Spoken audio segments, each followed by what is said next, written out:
Welcome to Beyond Pipeline, where we talk about how to win the inner game of sales. My name is John Haboush, and I am your host. And today we have a very special guest. He is known as the Chubby Unicorn and probably has some of the most entertaining videos in all of SaaS sales on LinkedIn. Without further ado, Riley Blaisdell. Riley, thank you for coming on today. How are you, brother? John Haboosh. What's What's up, up, my brother? guy? Oh man. I think probably the most entertaining SaaS content out there is Todd Clouser, Obed, uh, Tyler Travis. Those are some great content creators right there. Great content creators. You got Ding. There's a bunch of people out there creating There are a phenomenal lot of content. people.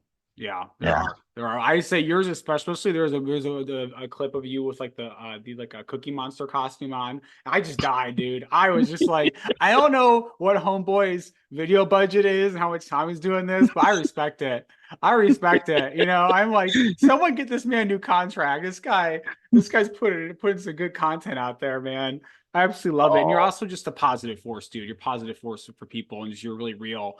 And I'm really grateful that I've gotten to know you and that we have this time together. So thank you again for coming on. yeah, I'm happy to be there. I've had that costume for a while. I actually met my wife dressed up as Cookie Monster. So Unreal. yeah, the first Halloween of each of our kids, they were also a Cookie Monster. But Jeff Hatton made me pull it out of the closet when we were competing in the March Madness, and I was up against Kevin Casey. Now, when you talk about costumes, that dude's great. Also, I just thought of another creator that is phenomenal content out there. Aside from Will Aiken, you got Chris Bosch. I think I butchered his last name. And then you have Chris Bogue. Vague Man is hilarious to me. But then you also have Chris Van Prague. That dude is a genius up here in creative, man. Yeah, there's a lot of good people. Oh, some of Yeah. those names I don't even. Yeah, you keep really good track. But let's dive into it. Can you tell us about how you got into sales, man? Let's just start there. Yeah. Depends on how far back you want to go. Go as far back. Go about as far back as your heart tells you. um, when I was a kid, I'm the youngest of eight. Our family didn't really have much money. We were living check to check, probably even worse than that. But we didn't have the money, but we had love, like phenomenal family. And so in order to like be able to get little things, I started selling candy at school. And eventually I started going from the ice cream man to the ice cream man store. And then from the ice cream man store to the warehouse that was selling them wholesale. And I was turning around and flipping that stuff at school. Eventually I started selling other things later in life. So I had this entrepreneurial mindset. And really it's a survivor's mindset. And started selling other things. Eventually started getting into the industry of different things. And I was a high school dropout. So I was trying to figure out how to survive and provide for myself. Hmm. Sales is one of those fields where you don't have to have a college degree to be really good and provide a good income for yourself. And so just kind of knew that's where I wanted to go. Yeah, it sounds like it all started with candidly more of like a survivor's mindset, dude. And then you went through some. It sounds like some challenges and dropped out of high school. Like what was that like, man? Just like trying to find your way and like go from high school dropout to getting into sales to some tech sales. Like walk us through that. Um, I was that kid that thought I knew everything, but I was also like, not to toot my own horn, I was smart enough, but not smart enough to understand that I didn't know everything. Yeah. So like I would just show up to school and I'd pass, right? Like I was a pretty darn good athlete. So I think some teachers gave me a little bit of a pass on certain things. Um, but it was really that I wasn't driven yet. And so it was easier to take that route than to really put my foot forward and to be successful in other ways. So I was using my brain power to focus on other things. Like I tell people, like I have a colorful past. That's like my description of it. for saying, I've done a lot of dumb things in my life and I figured out how to survive. And I was 21 years old when I ended up going to Job Corps. And it was more like, I don't have a place to go. I know I need to get my GED or my diploma. They have this program. I figured out how to get into it, went down, and then I actually got kicked out for loan sharking and fighting down there because I was selling cigarettes and alcohol to people at a huge markup. Yeah. So but when I got kicked out, thing that I remember is Chris Roberts, and I'll never forget this. She told me that she was really disappointed in me, and when she actually shared that with me, it wasn't like the first time I've heard somebody say that, but it was that time that I heard it where I actually listened in on it, and you know, it really was like the fire I needed to finally put like all the times that I've heard like you're not going to amount to anything, you're going to end up dead, you're going to end up in jail, you're going to end up, doing life in prison, like you're not going to amount to anything because you keep doing dumb stuff. It was at that point where I heard it and I was like, I really got to get my stuff together. Yeah. What made that? Well, actually, let's take a step back. Like, what caused you? Because you're such a different person now. Like, I've been getting to know you. You're for your fellow friends of Alex. I know, like, you're very, really, really real dude. Like, what caused you to maybe make decisions that weren't ideal for you when you were younger or a young adult? Let's yeah, let's go back to that. Um, Product of your environment, but you're really a victim of your mindset. And so I was a prisoner of my own mindset because of the area that I grew up in. I grew up in a low income area. Um, I grew up around a lot of gangs. So like one of the sayings that I have is I used to look up to people that sold dope. Now I look up to people that teach hope. So like you change who you're around, and not to say like the people that I was around weren't good because like they taught me a lot of things, right? Like they taught me loyalty. They also taught me like how to survive, how to move, um, how to make things happen, how to be a business person, how to be driven. You're just using tools that are successful in business for a different type of business there, right? But when you're in that environment, that's what happens. Like that's what you go through.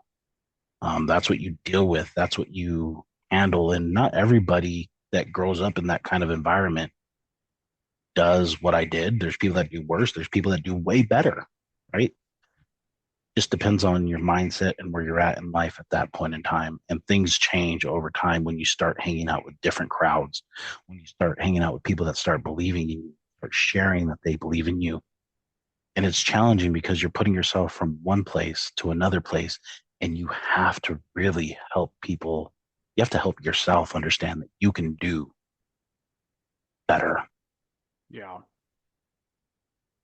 Yeah, it sounds like the journey for you was just not being a not being a victim of your own mindset and learning, okay, how can I Mhm. get around people? They're going to elevate my standard for life and really move the needle of the day forward. I I want to go back to now, like thinking about when she said that she was disappointed. Like, what was that? What caused that disappointed? What caused that one to actually hit the mark, right? Because I agree with you. So many times we hear things and we're like, okay, but like that one was the one that hit the mark. Like, what made that the one that hit the mark for you? I was finally mature enough to hear it, right? Like that was a big thing. I was finally ready to hear that message because it's just like in sales, right? Like we're always telling people like, "Oh, you should buy this, you should buy this, you should buy this, you should buy this." And they disappear and then you like talk to them again and then they disappear and they talk to them again. And then eventually they decide to buy. And it's because like really one thing that selling is about timing. Um and so people have to be in the right place at the right time to be able to hear that message, to be ready to make that decision. And I was in the position where I was like, I'm tired of being a failure. I'm tired of not being a productive member of society. I want more for myself down the road. That means I have to do more Yeah. for myself to get what I want. And then hanging around with different crowds, man, like really helped elevate me to a different place. That's why I continue to do it, continue to change the group of people that I'm working with, not with just the people around me, but the people that are around them because they impact their mindset. And if you want to be successful or you want to have a growth mentality, you have to be around other people. So another saying that I love that I say a lot is surround yourself with fountains, not drains. I have no idea where I heard it, but I've been saying it for a really long time. And that's really what the world is like you put yourself around people that suck, it's going to be hard to get good. You're going to look a lot better around them, but you're still going to get dragged and pulled down from them. You put yourself around people that are way better than you, you're going to elevate and get better because of the people that are around you. If you look at Michael Jordan, right, one of the best basketball players all time, one of the best basketball players, I should say, of his era, or greatest of his era, because I don't believe in the GOAT. I believe people are the greatest of their era. He made players around him better than him because he made them put more effort, put in more work. He made them apply themselves more. And if you weren't going to do it, you're getting the hell off the team. He was a hard person to deal with. That's part of what success is like not easy, not coddling people. It's not, oh, it's going to be okay. It's tough work. And you got to be willing to go through that suck, get better. Yeah, I really resonate with that with the last part. Everything you said with the last part, especially. I think people coddle. Like, I want to take a pit stop here. People coddle it too much, and they're like, "Is everyone okay? Is everyone Yeah. doing okay? How's everyone feeling?" And I'm just like, guys, like this is gonna be hard. Like, it's okay. I appreciate you saying that. Thank you. What I'm trying to say is thank you. Yeah. Um, And Going back coddling, to don't get me wrong. One second, was real quick. yeah, There's nothing wrong with coddling, right? Because some people need that I nurturing, agree with that. right? I agree. There's some people like, but that's the difference is like the people that are really good at what they do, they understand what you really need in that time. So I describe great leaders as great gardeners. They're the ones that are going to give you enough water and the right lighting and feed you the right nutrients for you to grow and thrive. When people see a beautiful flower, they don't think of the gardener. They think, what a beautiful flower.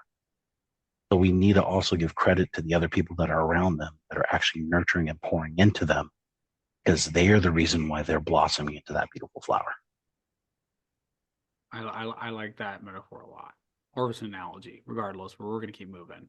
What do you say to people that are really struggling to develop themselves? I think like you're very much about community, which we'll talk about more later. But like, what do you say to people that because obviously you had kind of like a turning point, you hit a threshold when this when you're like, all right, like I need to change. But I think that insight of I need to change turning into action and then consistent action for a prolonged period, meaning like months and years, realize what's going to take. Like that's really hard for people. The insight's not that hard, candidly, but it's in the actions and the consistent action. How did you get yourself to take consistent action towards the life you wanted? And like, can you get like granular? Like, what were some of those actions you took? When you Uh, decided that you wanted to make a change. so I found slow pitch softball and I started hanging around with people that played slow pitch that had some really great careers that you look up to. People that were medical field, people that are attorneys, people that were in um, FBI, CIA. I just started coming in contact with some really people that had like some dope lives. And a lot of them went to school. They talked about their colleges, like their time in college and things like that. I hung out with them and I played ball with them and I connected with them. And then they started going like, hey man, like you're a pretty smart dude. You're a pretty savvy dude. Like, what do you want out of life? What are you trying to? And like they really self. I started going like wasn't like a huge leap to get to the top of the mountain because I don't think I'm ever at the top of the mountain. But what I did is I took one step in the right direction and then I put another foot in front of me and then I put another foot in front of me. And pretty soon, being at the base of the mountain, 200 feet up, 500 feet up, um, was just one foot in front of the other. Right things, over again back, and you're like, hey man, I'm a lot further than where I came. So for me, talk about me, what do I tell people that are trying to change? First of all, they're not going to change if they don't want to change. Um, but I look to see if they're willing to change. And then I talk to them, right? I just have a conversation. Like, and they usually ask me about my story. A lot of times when people hear like my story that's deeper, and they feel like their story doesn't matter, which is completely. And my thought process is this: it is not about my story.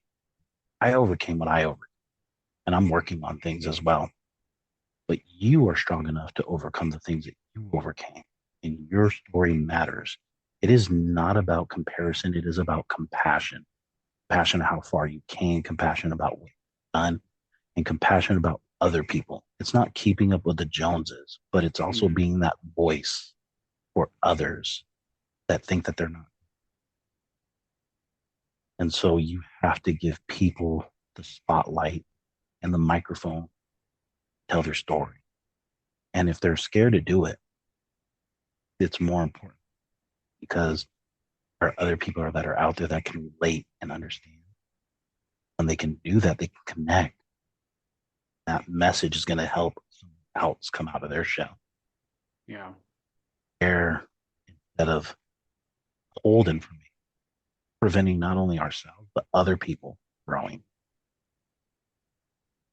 Yeah, I think you do a really good job encouraging people to share their message, and that's something that I think you do. Yeah, you do a really good job of. I I want to go back because you have mentioned that you've overcome a lot of challenges, and I know that even just talking to you, you've had a very full life, and it's been a lot that you've done to go from where you were, high school dropout, 21 to where you are today. Like, what would you say was the biggest challenge that you or the biggest loss that you incurred on your journey going from there to where you are today?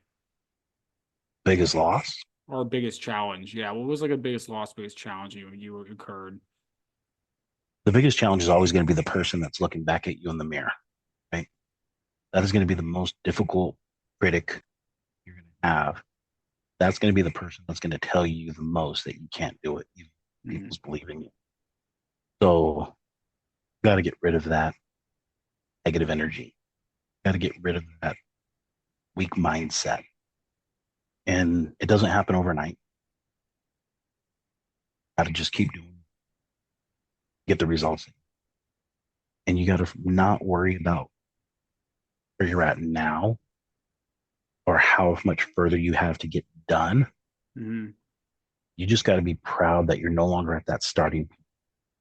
Because eventually, the more that you keep doing it, the further away you get from it. Think about it like if you're running a lap, right? Start out, step close to the starting, right? But you're only closer to the starting point if you go backwards. You're actually closer to the next step in life or finishing and completing that lap because you're away from the starting point. Every step that you make Mhm. from it, progress. Yeah, you got a lot more steps that you got to take before you get to the end of the race or the Mhm. lap. But every step that you make in that direction to that end point, even though you're not around that corner yet or on the second or on the first straightaway, right? Yeah. Got to keep putting one foot in front of the other. Yeah. Face your inner critic, keep putting one foot in front of the other. So after you were, I know you joined this slow pitch softball group. These guys were like, "Hey man, you're pretty smart. Like you should do something with your life." Like what happened then? Right? Let's go back to that. Like what happened next? How'd you keep facing your inner critic? Like let's keep walking down that storyline. And it was probably the people that I was around, right? Like they were doing things with their lives where it was like, why am I not doing it myself? Mhm. So it was like because I was around others that were doing, had the option to either not do it, do it. Because if I'm not going to do it, I'm no longer going to be able to be around these people because there's Yeah. I get to where they're at. How do I keep up with them? Eventually, I got to take off. Two things in life. Like there's two ways that you're going to go. To progress or you're going to regress. There's no staying the same. Because if you're staying the same, time's passed you by. And if you're staying the same, time's moved on past you. So you're really Mhm. further away. So there's either progression or regression. It's Yeah. up to you on how you want to move forward with your life. Not everything's going to be perfect. Like there was never a time where life was rainbows and milk and honey, stuff like that. Even got good and times got better. Still challenges ahead of you. No matter where you're at in life, always always have a challenging place. That challenge is going to always be behind you. Every time you go forward, time a day passes, you've already seen what difficult was. It is up to you whether or not you want to continue being difficult and stubborn and not moving forward. Decide to move forward. Put yourself first. Yeah, and I think those are some great lessons that it sounds like you learned from your overall journey. When you were like playing with the softball league, were you already in tech or were you just trying to get in? Like, yeah, can you walk us through like how you actually got into your first sales job and then like how you got into tech? Like, let's keep walking that line. I feel like you've learned a lot of good things along the way from that. Man, I've been in sales for a really long time. So, I mean, I would say probably over 22 years ago, I was boiler room. Okay. And honestly, I didn't know what we were really selling, right? But I was an SDR before an SDR even existed. And I was cold calling people off a list, a piece of paper. There was no tech. It was just a phone, manually dial the number. And if you book a meeting, you transfer it, getting spiffed at the end of the day based on how many meetings you end up booking. So, I mean, I was doing that for a company, right? Um, then I ended up I worked for Polo Ralph Lauren on the retail floor. I was also a nighttime janitor, a school district. I Damn. mean, I've done a lot of different jobs, man. I worked for an airline. Um, I worked in a lumber yard. I mean, I've done a lot of different things. But tech, I mean, tech was a recent move for me. And I never thought I was going to get into tech, man. I was at Amex for 9 years. And I mean, I was there and I had a solid book of business, dude. Um, like, at the end of 2021, my revenue for the organization was over $5 million in revenue with my book. Solid. And I honestly thought I was going to retire at that company. But the pandemic happened and all that stuff, things swung a different way. And I was one of the 26 people that they laid off. Um, but those 9 years there, man, I developed so much. I started listening to podcasts and audibles. I started reading books. Um, I started growing. Yeah, I mean, I built my book of business from zero Yeah. to wherever it ended up at. And I learned so many lessons in that organization. I was a full cycle seller and I was selling to organizations. Like my first sell there was like $350. Um, celebrate. Like, nah, man. Like, I'm not going to celebrate that. Like, I was just happy to get on the board. And it took me like 5 months to finally get in this like rhythm of hitting a certain number. Hmm. Once I got on that, I went on a tear, killing it because like I kept doing the right things over and over and over again. And I didn't let up. Yeah. No matter when I got to like when I sold my first $1 million revenue for a year, like that wasn't good enough for me. Get two, I need to get three, I need to get five. Every time a company gave me a goal, I would take the goal that they gave me by 20 to 30%. And that was the number that I was shooting for, right? I didn't give a damn about what number I wanted to make. Yeah. Um, kept putting in that effort. I kept making the calls. And I couldn't tell you how many days, like where have tech actually, I couldn't tell you how many days I ended up making triple digit manually dialing each phone number. It's not clicking a button, then it goes to that number. Yeah. Cold calling in, and you're trying to find out the person. Like you didn't have Zoom Intent or Apollo, and the companies that we worked with, they weren't using LinkedIn. I was building a book of business. Hey, and then when I got laid off, I was like, what the hell am I going to do, man? Like, I'm going to hire Yeah. a high school dropout, like imposter syndrome started. And that's when I came to LinkedIn, man. So August of 2020, laid off. I took a couple weeks to heal, go through what I went through, really just like feel, started coming to LinkedIn. One of my friends told me to go to LinkedIn and start posting, sharing like the stuff that I know. I'm like, he's like, man, dude, you're going to get picked up really well, really quickly. And I started finding people on the platform to connect. Started DMing people and I started having conversations with people. And I started like, I was interviewing right away because of my resume. I interviewed with Tableau. That was the first tech company I interviewed with, and they passed on me. And I ended up submitting an application for, and I ended up getting deep in the process, and they put me on a short list, and they had a hiring freeze going on, and a lot of companies were like pausing, and I Mhm. got excited because I know when people stop hiring, opportunities out there even because they're trying to find good quality reps that can actually get to the next level because every business has to grow. And if you don't have the right people in the seat, you're missing out on the opportunity. And so I went to a tech conference with one of my mentors I work with, and she took me to a tech conference at the end of October. And they were talking about sales and why most reps aren't hitting quota in the industry. And Jason Bay was on the panel, and it was in Seattle at the outreach office. Like, hey, like anybody have an idea on why people aren't doing this? And so people were sharing their information.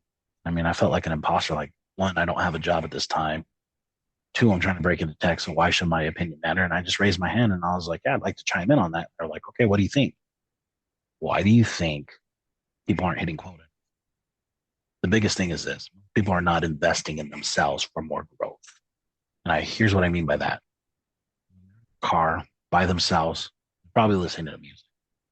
I'm listening to podcasts and Audible, and I'm trying to develop and grow to get better so I can have another edge, continue to produce at a higher level. Yeah. Another thing, the reason why people aren't doing it, because people don't want to put in the work. They want a lot of stuff handed to Yeah. them. And I was like, you got to put in that effort. Like hustle culture has a bad rep on it, but you have to put in the reps in order to be able to understand what good Dude. looks like and get that clarity. But Yeah. you also have to have the right mentors in front of you to help you get there because like we don't get better on our own. We get better with those that are around us. And so, like I was just that was just me. And at that meeting, um, one that was running it, like, hey, that's Riley Blaisdell. He's a free agent. He's like, if you're trying to hire a seller, I would talk to him. And I actually stole that free agent play from Alexis Scott Rivera because she just went to faster, I believe, and used the free agent on her badge. And so like I used that play as like a way for me to stand out. And a gentleman by the name of Matt Millen was there, and he's one of the founders of Reggie AI. Hey, I'd like to talk to you after this. And so he and I had a conversation, and he was like, "Are you interested in becoming an SDR?" And I was like, "Look, man, I don't have an ego. I don't care about title. I just want to get my foot in the door because transparently, I already I was doing a full cycle role for 9 years. I was not only just landing business, but I was expanding my clients with existing accounts, growing their book of business as well, and increasing their top line revenue. Um, so I knew and understood the whole process of selling, like building a book of business from zero, getting customers, maintaining those accounts, and growing them, and continuously filling that pipeline is something I had. So he was concerned that I wasn't going to be interested. And a lot of companies that I interviewed with, they were like, "Why are you willing to interview SDR role, AE role. And I was like, look, man, like, care. Title doesn't matter to me. Never has.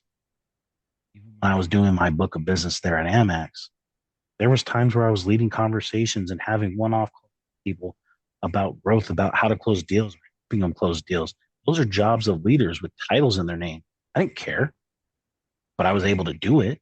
So why wouldn't I help? If I'm not helping those around me, I'm not getting better. They're not getting better. And if they're not getting better, I'm not raising my ability to be good. Yeah. I want to go back to something you said that interests me a lot, where like you were like, hey, like when I'm driving, listening to podcasts, like I'm constantly improving, I'm constantly growing. I did what it took and I was consistent over and over again. Like, where did that drive come from? And then how did you keep that drive um as you went through? Because I know there are a lot of like we won't like I know there are a lot of hard moments because like I felt them too. Like I know there are a lot of hard moments throughout all that, and it sounds really nice and pretty right now, but there are really bad mornings, really bad, like I Yeah. get it. So like how did you keep the drive as you kept growing and just like really developed yourself at Amex and then even after like let's just start there. I just really want to because I feel like a lot of people struggle with that, man. Everyone's inspired, but no Yeah. one's disciplined, right? And so how yeah. So, kind of funny, right? Amex. I did 3 phone interviews. They're about 30 to 40 minutes a pop. And they asked me to come in. So I went in person and I met with the training manager at the time. His name was Jeff. We met for like an hour. He was like, hey, do you mind staying around and meeting with Corey? He was the sales manager at the time. Like, sure, I can hang out and meet with Corey. So I met with Corey. We had a conversation that was like over an hour long. And he was like, hey, man, do you mind meeting with Keo? Keo was the VP now. And I was like, sure. So I met with Keo, and that was over an hour long conversation. Like, yeah, hey, we'll get back to you by Monday. We'll let you know what direction we're going to go, yada, yada, yada. I got an email that was a rejection email, right? We're going to go a different route. And I was like, wait, what? So I emailed every one of the people that I connected. Help me understand, right? Asking for clarification. I don't land here. I want to know how I can get better to land where I'm going to go next. Um, I did that, cold calling them, started getting them on the phone, little conversations here and there. Corey finally, like, hey, let's have a conversation. We had a conversation, and I have anybody that can end up working here that can take a year off work. I worked in collections for over 3 years. Prior to this, I needed to mentally heal myself because that industry is very, very toxic. Very good money if you know what you're doing, but it drains mentally because everybody's got a sob story, always getting verbally abused. Rough one to be in. And I mean, even in that industry, man, I was getting pulled out of the bathroom because they were ODing the bathroom, like once a month. Like it was wild. Um,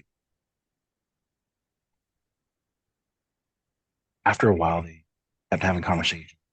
And this is 2013. And I said, hey, Corey, if you give me an opportunity to work, I'll be what Russell Wilson is to Seattle. Because Russell Wilson did by Seattle. And at the time, everybody was like, he's not, can't see, he was very like, he wasn't expected to do well in the NFL. And they were diehard Seahawks. They gave me a chance and they finally ended up giving me.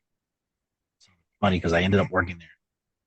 That Russell Wilson got let go to go to the Broncos is the same year that I got laid off. So I kind of find it funny um, to kind of tap Yeah, it's into the kind of story humorous, more. dude. That's Yeah, unreal. it's super to me. Yeah. So like when I got there, I already had this chip on my shoulder. Yeah. Like I'm not good enough. Right. I got to get better. The first day, drive to the office, my transmission went out. I Dude. had to call AAA, have them tow my car, taking my brother's car to go to work. I'm gonna let them know I was gonna be late, let them know what was happening. I got into the office. I get into this room, and the training manager, 2 people wearing white dress shirts. I'm like, crap, I'm getting fired before I even start. It took me about an hour and a half realized those are two people that I was going to training with. So like when you talk about like what got me there, what kept me to be disciplined, I will never consider myself, no matter how great I am at what I do, wherever I get to, good enough. Because when you get complacent, that's when you start.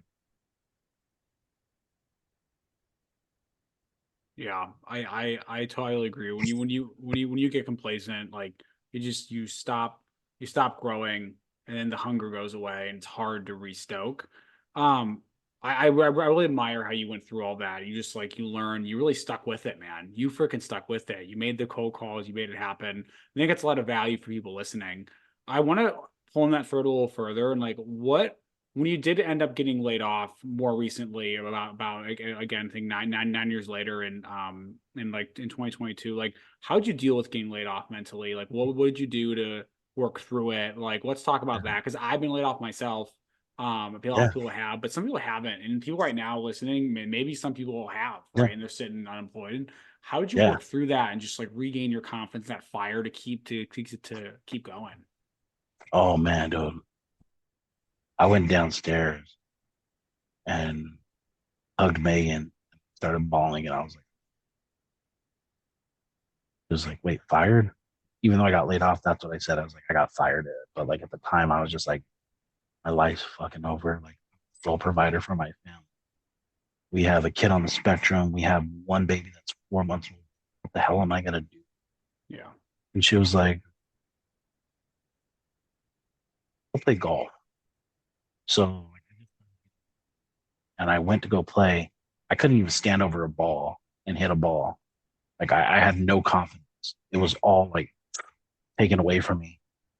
So I, when people get laid off, I tell them take the time to heal and all the feelings. It sucks. People go through it. It happens. It's fucking. Um. So what I encourage people to do is go out there and just live, and really help me get like go forward. Um. I was pulling into this gas station at the gas station and grabbed. I was backing my car in. I backed in. Camera. I can see the guy sitting by the door. I know I'm going to get hit up for money. So I get out of the car to the door and I make eye contact with him. I look at him and I smile. Do you have $1? I was like, at my pockets. And I'm like, sorry, man, I don't carry change. But if you want something, I'll take you in there and we can buy it. And I was like, oh, yeah, man. So he gets up and I was like, come on, let's go. And so he gets up, we walk in together. And I was like, grab whatever you want. So I get whatever I need. I meet him at the front and he's holding this pepperoni stick. Like, is it okay if I get this pepperoni stick? And I was like, yeah. Anything else, man? Oh, I just need this pepperoni stick. Okay, you want a drink? Just this pepperoni stick. Later, pepperoni stick. So we get up to the register, pay for it, give him his thing, thanks me. I thank him, and I was like, look, man, there's an ATM right there. I can get cash out. You need any cash? All I need is a pepperoni stick. So I jump in my car, put my seatbelt on, and I feel this like sense of relief come over me because in that moment, it taught me all I really need is something small like this pepperoni stick. Like my problems didn't matter. This dude was begging for something to eat. So like reality, what I'm going through is other people are going. And I don't think he was there for me to help him. He was there for me to be helped. yeah, Because without him being there, buy a pepperoni stick, I don't think I would have healed the way that I healed in that time. So like when people are going through shit, I'm like, man, go help somebody out that you think yeah. something more than you. Because when you give somebody something like without expecting anything in return, like when you just go and do kindness of your heart, It's like the Grinch when he delivers all the presents back and his heart gets bigger. It's like that moment. It was magical. It was very special for me. So that's how I ended up finding the path to getting out there and kicking my own ass and like, all right, cool. I'm gonna start cold calling people. I'm gonna start cold out. I'm gonna start connecting with people on LinkedIn. I started finding um I found a spireship. Um I found a spireship because of somebody I connected with on LinkedIn told me about a spireship. And I used that program to understand the business acumen for tech. So I can take my experience and skill set and translate it so tech can understand. Mhm. Because tech is very one dimensional when it comes to selling. You're either SDR or B, AM. You're not the full thing. And that was the difference. Like I had to break it down so people could understand that process. Like I'm a full cycle self source. I'm never going to rely on other people. Like I'm going to always figure out how to go out there and get my own. I truly believe this. I believe the king of the jungle is the lioness, not the lion.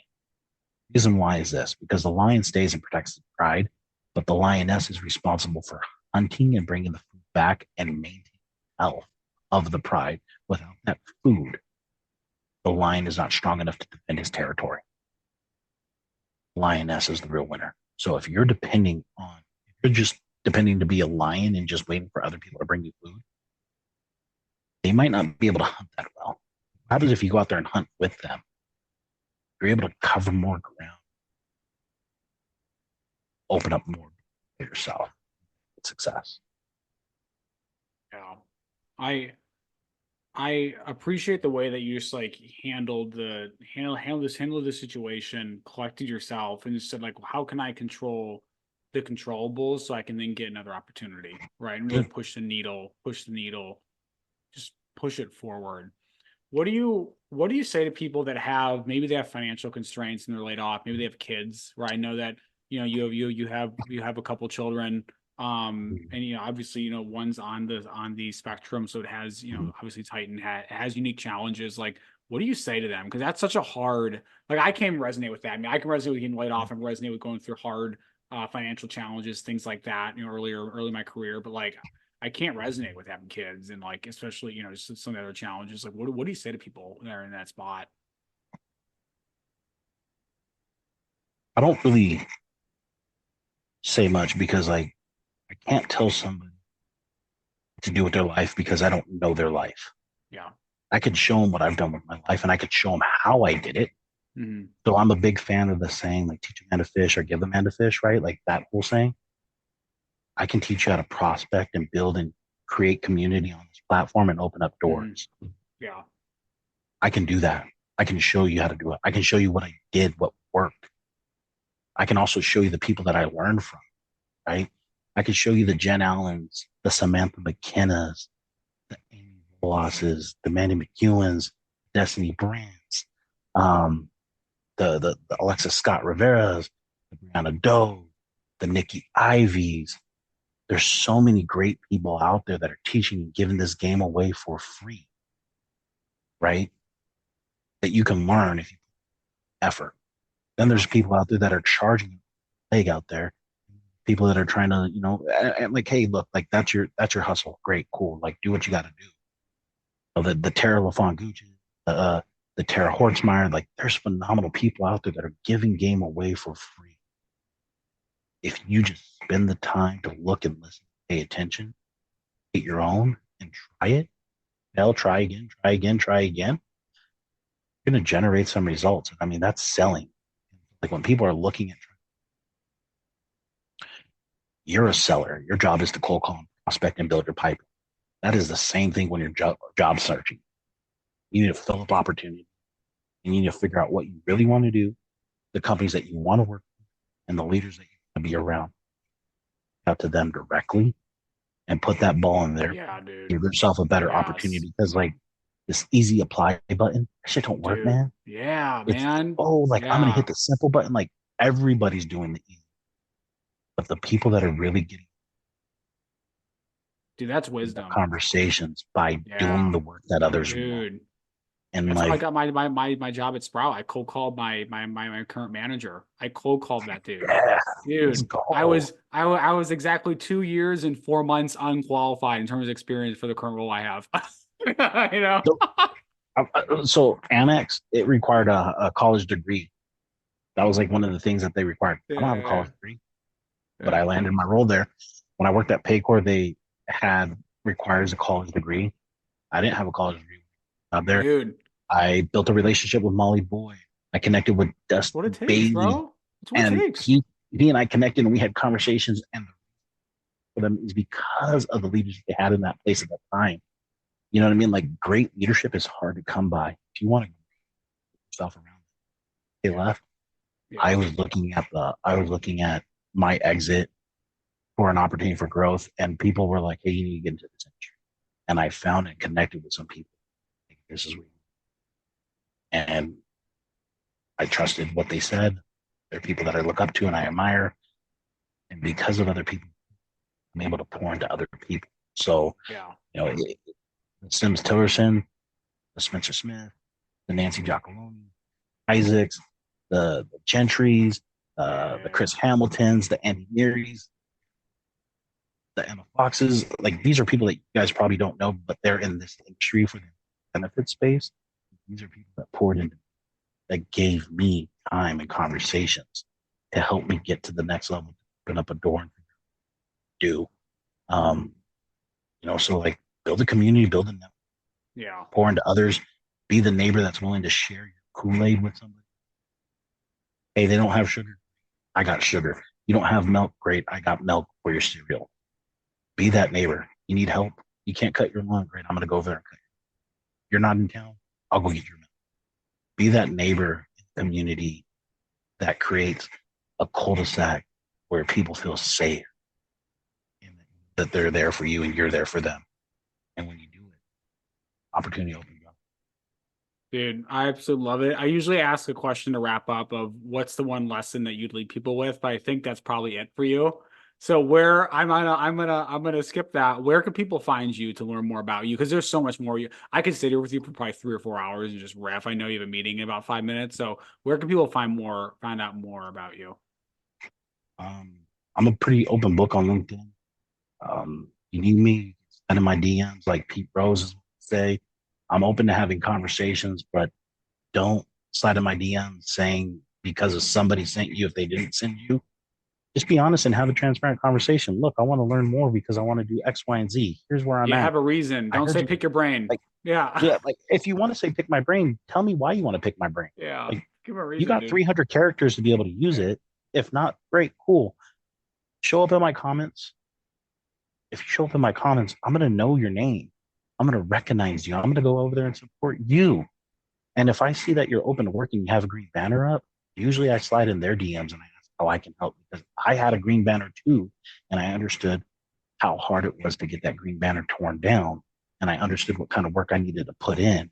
And because I understood what I needed to do about how it worked, I share that stuff with everybody out there when they want to have patience. Like pour into others. If you learn something, I need to teach it and pass it on. If I can teach it to somebody and they can, like, great. But also, like, when you do stuff like this, I do appreciate when people give credit and acknowledge the people that helped them get there. That's why you'll always see champion for Samantha McKenna and Jen Allen. Like, I admire the fuck out of those women because of how much they share on the platform and how much they're willing to give. They got great people around them and they're great people as well. So that's that's my rant. That's my TED talk. Be it as it may, go out there and have fun and help. Raise your hand, ask for it. People will actually help if you're willing to put it. Yeah. Riley, dude, thank you. I'm grateful we got the chance to meet. There's so many directions I want to take this. There's so much stuff I want to go down. I wish we had like 5 hours.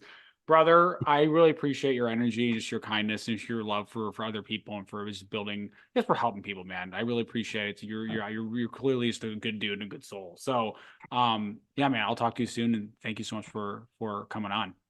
Appreciate you. Haboosh. Haboosh. Thank you, brother.